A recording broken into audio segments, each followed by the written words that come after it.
Hey y'all, welcome to Adventures with Aggie, brought to you by Coco's Coffee House. Go check them out. They're located on Bleecker Street in Greenwich Village, and tell them that Aggie sent you.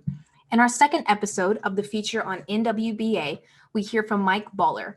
Mike is the Junior Division Commissioner at NWBA. He speaks with us about the impact that wheelchair basketball has on youth and on his own life.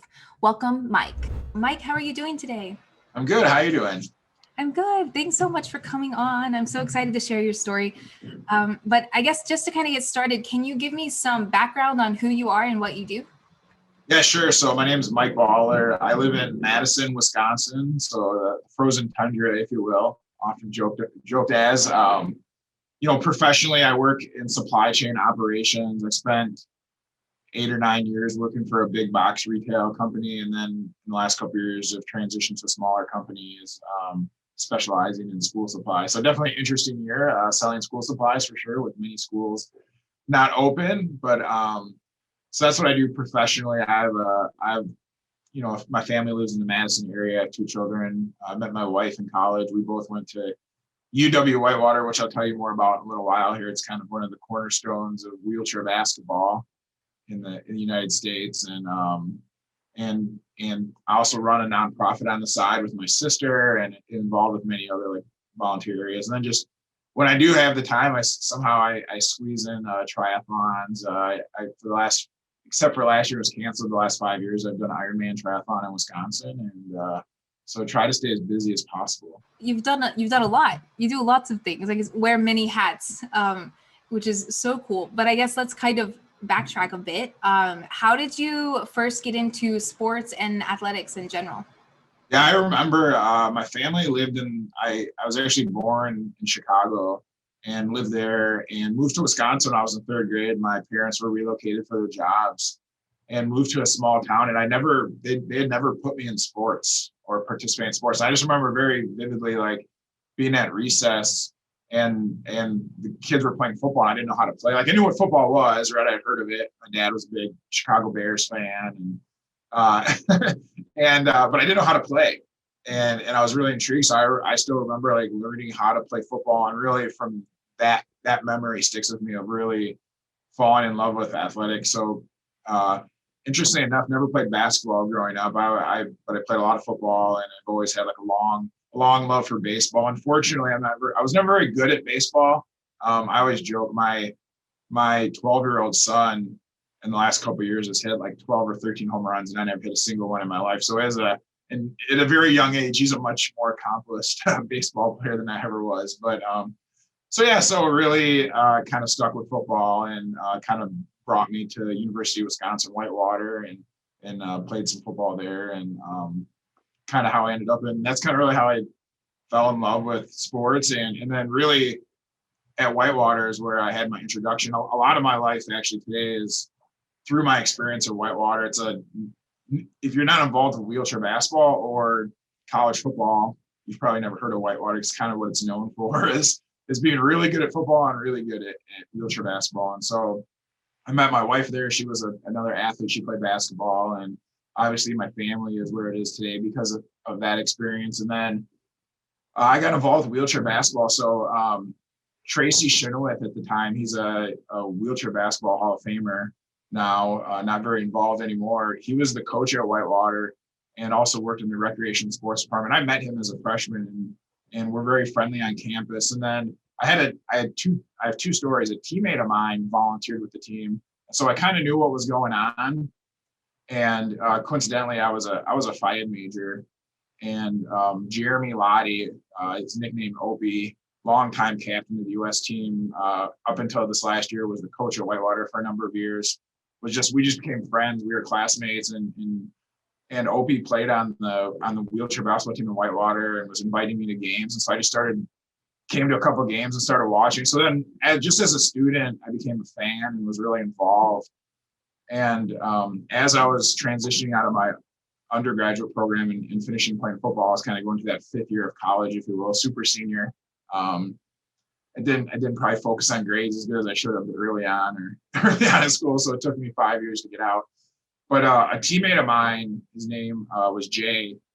He was an offensive lineman. I was a defense lineman. We had a lot of kind of battles in the trenches, if you will, playing football together at Whitewater. Jay was in an accident, in a motorcycle accident over the summer, and actually ended up having an amputation, and came back to Whitewater to play on the wheelchair basketball team. And at that time, it really sparked my interest, and I got more involved. So just the interesting turn of events of Jeremy kind of nagging at me to come and check it out, and then a teammate of mine essentially joining the team, and that's what got me involved early on in the college level. And then just really the appetite grew from there. I kind of transitioned my education into specializing in adaptive education, and really creating opportunities for those that don't have them, or are often overlooked because of things they can't do, right? And it's a little cliche, but even in my professional life, it's the same. It's really set me up for success. My whole career is really spending more time focusing on like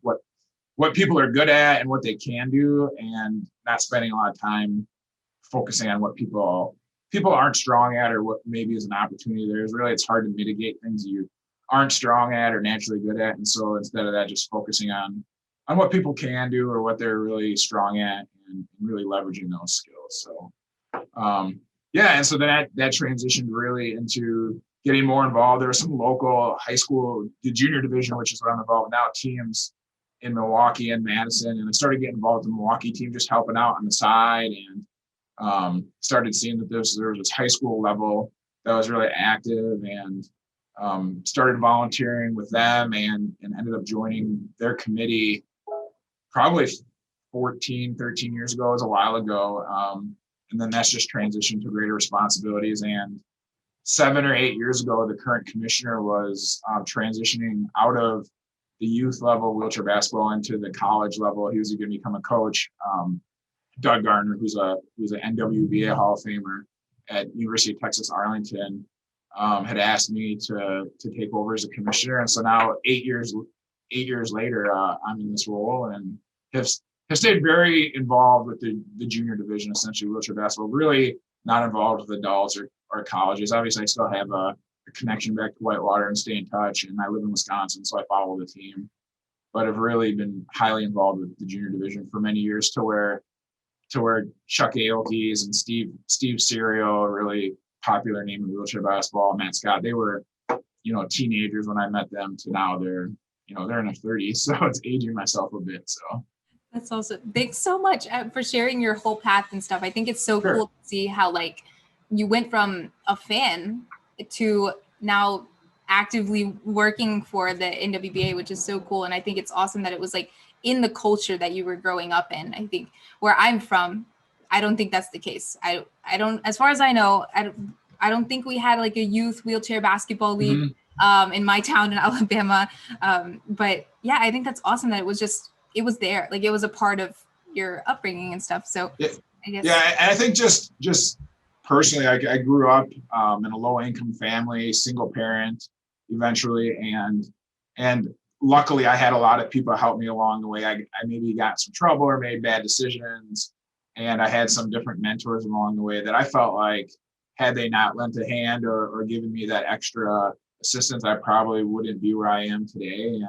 And so I feel like that's kind of been my whole life, is paying that forward a little bit of, sometimes I can give a lot, sometimes I give very little, but it's a little just a little bit of that effort that we can give each other to help each other out. Right? So I think that's really where I'm at today now, because of those experiences.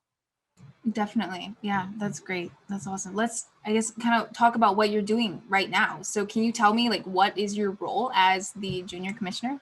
Yeah, so the junior commissioner, it's developed a little bit over the years. Early on, it's really, I'll give a shout out to the executive committee I work with. I would say my role is, it can be very heavily involved, doing a lot, doing everything to really more of a leadership role. And right now it's more of a leadership role, because I have a very strong committee, really strong president that stepped up the last couple of years and does a nice job, and many other members. And so really what our committee does is, it's a working group of volunteers. So that outside of like 3 individuals, the entire NWBA is run by volunteers, including the group I work with. And so we do a number of things. We maintain a ranking, so the teams participate and compete, and we rank them essentially very similar to like NCAA sports. establishing seatings and those types of things. We help facilitate tournaments or events, or a new team is going to start or get created. We can, depending on, the committee is pretty strategically placed by individuals throughout the country, West Coast, East Coast, North, South. And so there's kind of one of us in every region in the US to be able to step up and help out. And then throughout the year, we help support, we do academic awards, and the wheelchair basketball season is culminated by a national tournament. So the group I work with and myself are very hands-on with the operations of the event. We put on a huge banquet, which is really if you ever are part of this event, really the junior division banquet is kind of the highlight of the year. I always just joked and called it wheelchair prom, because it's very cool experience, because it's very similar to what you'd expect at like a high school dance or prom, right? Like, it's boys and girls holding hands and kids dancing and a DJ and really kind of it's just really a party, and it's a good time. And so I've always really loved that event. It's kind of the capstone of the year. And then just a couple other things. Like, we do have to unfortunately deal with some harder issues. Like, there's grievances, complaints from teams, whether it's rulings or conduct issues. And then also just year to year, kids want to change teams, or teams unfortunately no longer exist. And so we really help.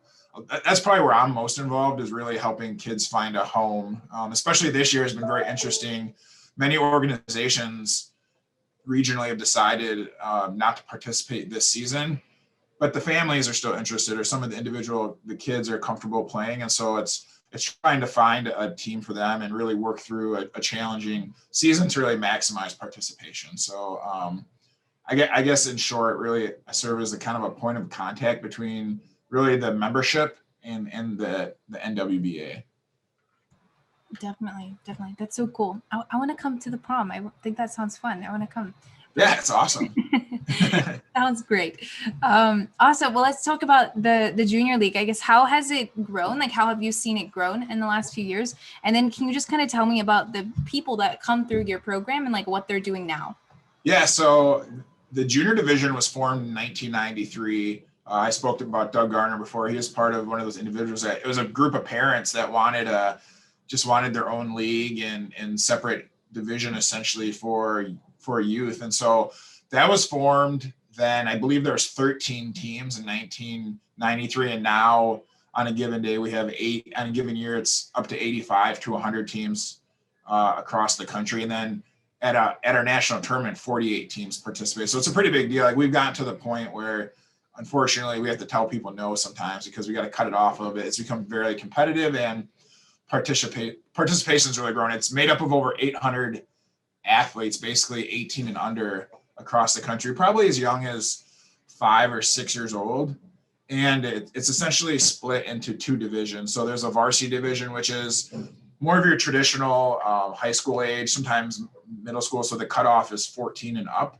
So you can play up if you're maybe more developed physically or your skills are there. And then there's a division called prep, which is really focused on development of the game, youth skills. They play on a little bit shorter hoops and some modified rules. And that's really ages 5 or 6 years old through 13. And it's really focused on development of the game and kind of honing those skills, because once you move into the varsity division, it's very, very similar to like a college game where you play on full-size courts and NCAA rules, 10-foot hoops, standard rules. So it becomes much more competitive and it gives that good introduction. So, we have, where are people at now? They're all over, right? So you've spoken to some, the Darlene Hunters and Andrea Woodsons, that are professors and doctors and scholars, to professional wheelchair basketball players representing the country and gold medals. There's teachers, pharmacists. I mean,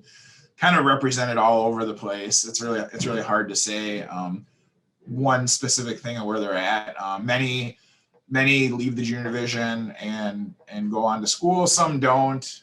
Some play after school in the college level or adult teams. And unfortunately, there's still probably something that's an opportunity for the league, is there's still a population that finish the junior division time and just stop playing and they don't play again, which is interesting. I guess it's very similar to be an adult, right? You finish playing your high school sports, and if you're not playing something recreationally, you don't really have that outlet anymore. So there's definitely some interesting faces in the game, and it's become much larger in media, right?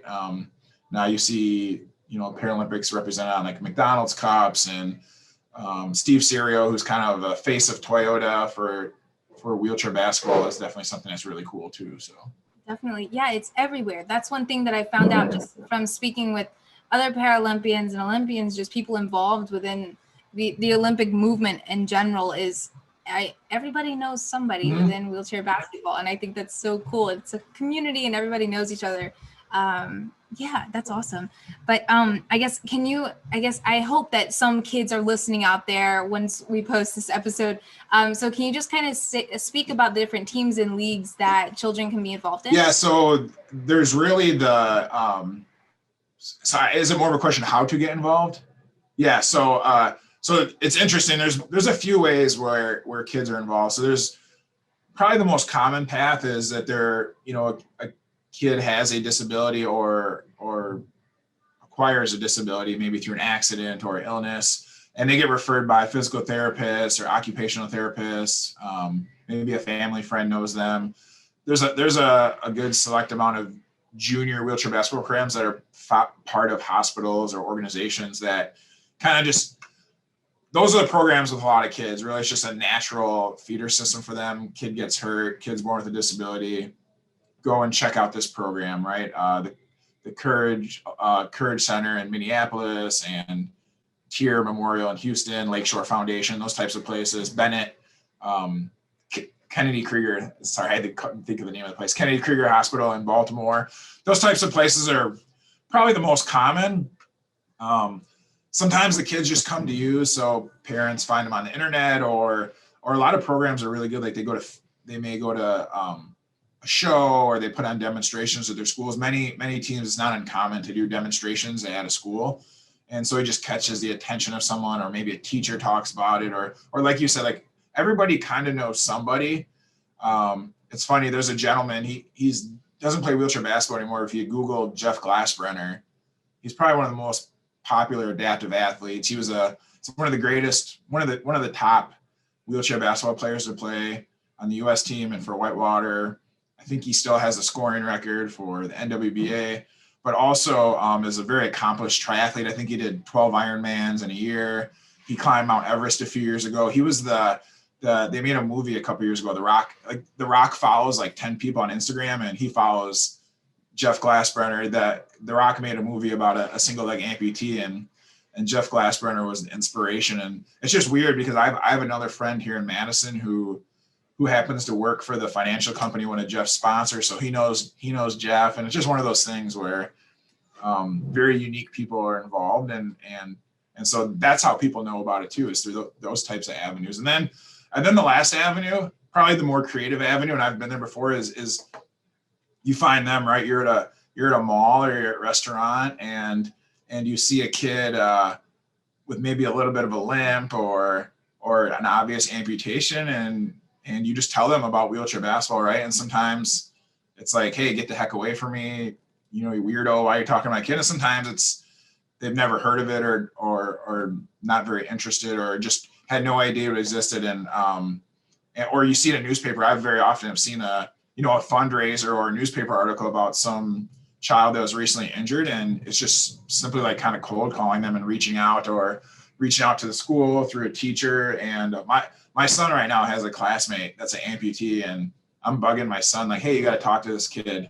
You got to get him to come try wheelchair basketball. There's a team in Madison, and my son's a little shy about it, but I'm not giving up on it. So you got to get this kid involved. And sometimes these kids, and it's a good mindset. They don't want to play wheelchair basketball. They want to play stand-up sports and able-bodied sports. There's a kid I remember. His name's Holden, and he ended up being a really good wheelchair basketball player. But he was 10 or 11 years old, and I was leading a sports camp when I lived in the Twin Cities at the Courage Center, and kids get to come and just try different sports. And we were going to do a wheelchair basketball unit, and his mom called and was really concerned, like, hey, Holden can walk, he can run, he doesn't want to play wheelchair basketball. we don't want him to play. I was like, well, that's okay, but he'll just kind of have to watch then. And so anyways, we started the wheelchair basketball unit. And I think after 5 minutes of watching, Holden saw it and was like, oh, this looks pretty fun, and ended up jumping in a chair and ended up being a very accomplished player, and plays in a college team now. So it's just different ways and different creative ways people have gotten involved. And there's so many stories out there that you can hear about how people got involved. So that's so cool to see how it's everybody's mission, right? Your son, everybody's recruited. Yeah, everyone's on it. And for my kids too, it's cool. They grew up around people with disabilities. Like I have a lot of pictures of them pushing around in my friends' sports wheelchairs, and I don't know, I guess kids are kids, right? They side eye someone or different. I think it's kind of cool. Like my kids, I don't even think they even notice that there's a difference, and I think it helps even brothers and sisters and kids being around other people with disability and with acceptance and being inclusive. So it's been cool, I guess, as a parent to see my kids really like it's kind of funny. Like my 10-year-old didn't think it was a big deal that he had an amputee in his class. Like just whatever, he's just another kid. And I think another person told me about it. That's how I learned about it. So yeah. Awesome. That's awesome. Cool. I guess this kind of relates, but more of a personal question, I guess.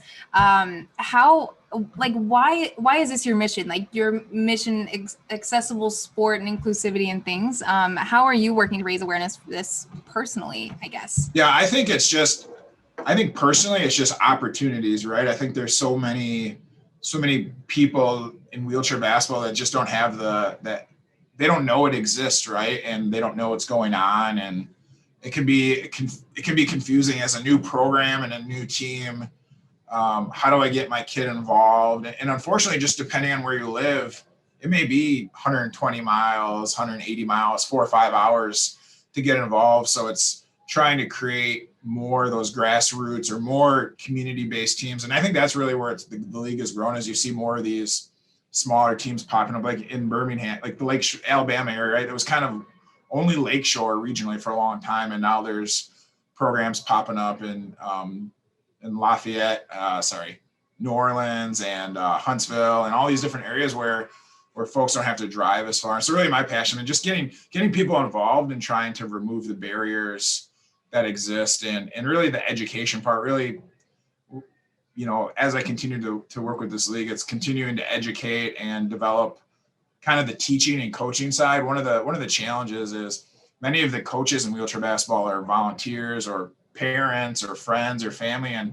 oftentimes once their connection to the program moves on, they do too. And there's always that you're kind of starting over a lot with teaching them the game, because there's some uniqueness to working with kids with disabilities and the sport itself. And it's that education. And really that's kind of just been my passion, I guess, to answer your question, just like education and exposure and again, just removing barriers to get as much participation as possible. Because again, going back to when I was a kid, I don't know if I would have always had those opportunities had someone not provided them for me. So. Totally. I think that's one thing that I love about my own show is being able to kind of provide that education piece, because I'm covering y'all and then I'm covering the England Amputee Football Association, and people don't know what that is either. And I like being able to cover these sports and hopefully helping with that educational piece that is so important to the growth of this and hopefully further development and more teams and more people getting involved. But we're all in this together, I guess, pushing for more involvement. But awesome. I guess just one last question for you. I end all of my shows on advice. So what is one piece of advice you would give to your younger self? Yeah, I think I thought about this when you sent me over some questions ahead of time. I guess I'll say two things, and they're probably tied together. Is I think just naturally, I sometimes it takes me an extra minute to learn something or comprehend something. I don't know. It's just the way my brain works. And so maybe I have to do something twice to learn it. And I think to overcome that, I just go quick sometimes. And I wish I would have spent more time as I was young, like reflecting and understanding the outcomes of decisions and really what happens, like when you do A and B, what is C, kind of understanding the strategic side of decisions and probably a little bit different way of thinking about it, but I think I started my professional career later than I would have liked to have, or even getting further involved with the development of wheelchair basketball later than I would like to have. And I think that had I spent more time reflecting and thinking about things, I would have learned those things quicker and sooner. And then the last part, advice to myself, and this is good advice to everyone, is just to take risks and fail fast. I think because of that hesitation or whatever, I play things conservatively at times, and that's also like that just leads to going too slow sometimes, right? And so be willing to put yourself out there, be bold. Don't be afraid to reach out to that kid with the limp or maybe impairment and ask them if they have any interest, or checking out sports and other opportunities that might be interesting to them, right? So I think that's it. Great advice. I love it. I love ending the show on this note too. It's so hopeful, inspirational. Get involved. I love that. But awesome, Mike. Thank you so much for sharing your story and giving us some more info on the NWBA. Hey, thank you. Thanks for having me on. I appreciate it. Mike, thank you so much for sharing your story. Tune in on Friday to hear from Darlene Hunter. She's a gold medalist from the Rio Paralympics, and she's a true veteran of the sport. So tune in to hear more on Friday morning.